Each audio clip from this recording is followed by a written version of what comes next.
Making this dust boot was not easy. I started off with what I thought was a solid design, but I made lots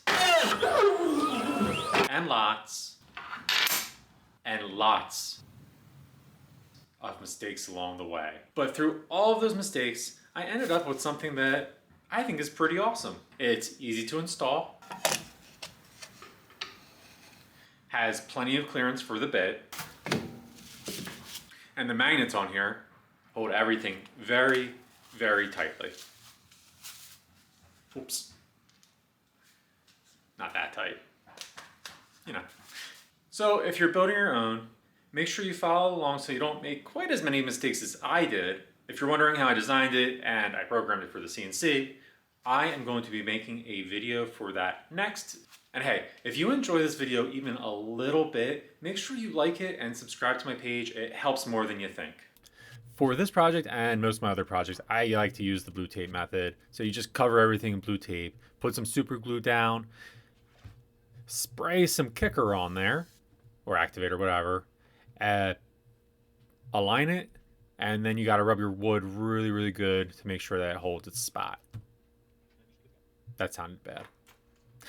We will tighten it down. For this, I'm using a 1/4 inch end mill, which I'll leave a link in the bottom. I really like this one, and it's pretty inexpensive.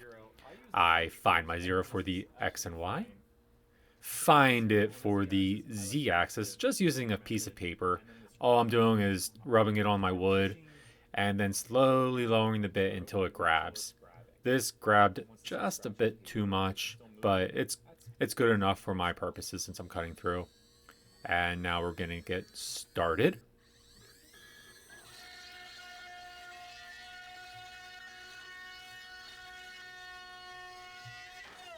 Ah, bummer.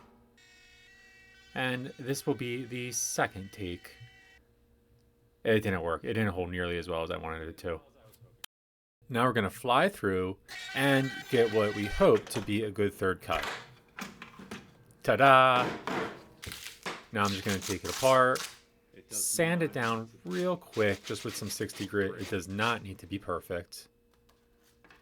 Then use a bastard file. I just like to say bastard file. And next mistake, it does not fit. I designed it to be too small, and then of course I ripped it with the drill bit. I am definitely off on an angle, but let's keep going.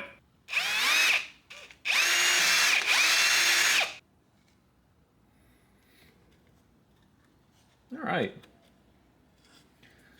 Well, let's see how this works. So for the assembly of this, I obviously have the barrel nut. I have a screw. So I'm going to do screw, nut, and then washer on the back. There we go. I need to adjust that.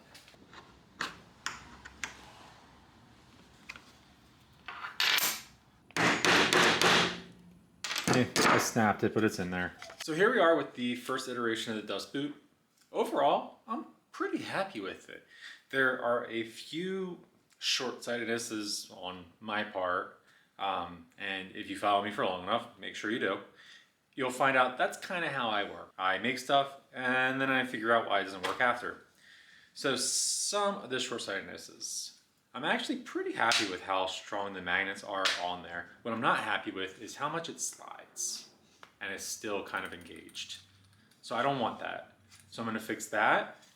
I struggled to put in the magnets. These were a huge pain to put in. So what I can do here is either add some dog bones, or I can just make them wider so that they fit appropriately and I don't have to mess with them.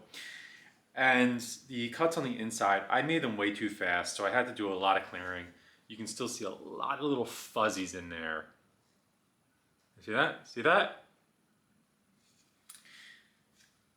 So what I'm gonna do is cut a groove in here, fix the magnet holes so that there's some sort of undercut or they just fit better.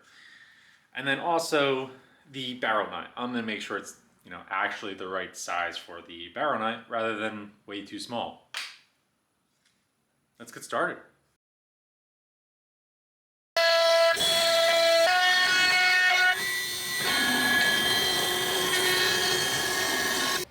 With what seems to be a good cut, the next thing I'm going to do is just vacuum it up, and I'm going to run the program one more time to help clear out some of the fuzzies. Now let's jam the magnets in here.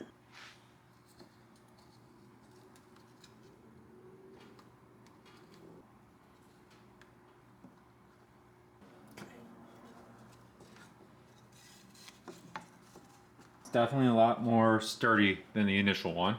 Make sure I glue these in pretty good. I'm very happy with this. Now the next thing I'm going to do is glue these bad boys in here. I might be going a little quick on this, but whatever. And all I'm using here is super glue. I'll make sure I add a link to the description.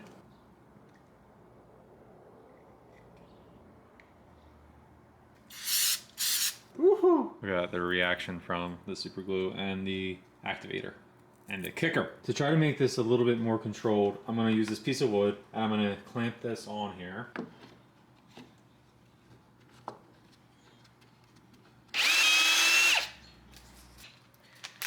Now I'm going to go through with the correct size drill. Let's get the barrel nut in here.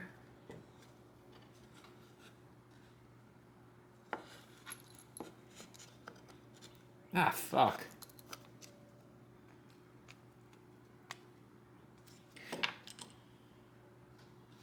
The barrel nut's gonna stick through.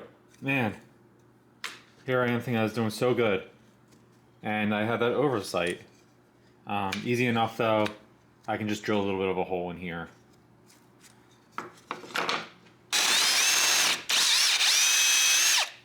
So I'm really happy with this design so far. It fits well on the spindle. It goes together very strong and it goes into its groove pretty nicely. I do wish it had a little bit more clearance around the edges. So in the next program, if I was going to do another one, but this is probably the final iteration, I would make that space a little bit more. But for this one, I'm just going to sand it, get it nice and smooth, and put a little bit of a chamfer on it. Now, I do have some overhang with the magnets. Right there. Right there. So I'll have to be very careful not to get that, and I'll finish off this area with a file.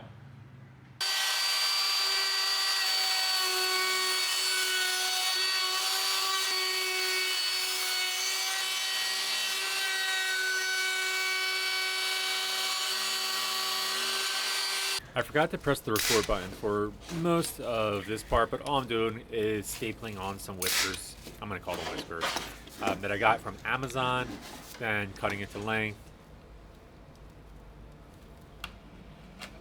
And I'll make sure I include the whisker link in the comments. And now I'm just, finishing it up. That's it.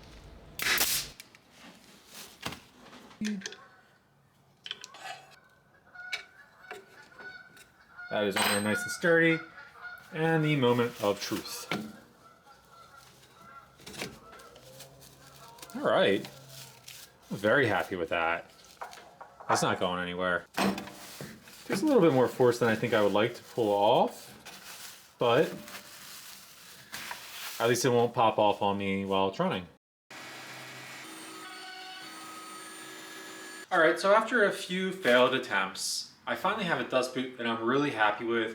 It's easy to install new bits, there's plenty of clearance for cutting, and it holds strong and tight with the magnets. Looking back at the first version, yeah, it was definitely worth iterating, and I'm happy I did. There's a few things I still would change, but we'll see. If you found this video helpful, make sure you let me know in the comments, and if you want to see more CNC projects, make sure you subscribe. Thanks for watching, and I'll see you on the next one. Short bonus! We do have an issue. It's not cutting to the same depth. Really, really weird. So on a future video, I'm going to show you how to troubleshoot a CNC. Once again, subscribe.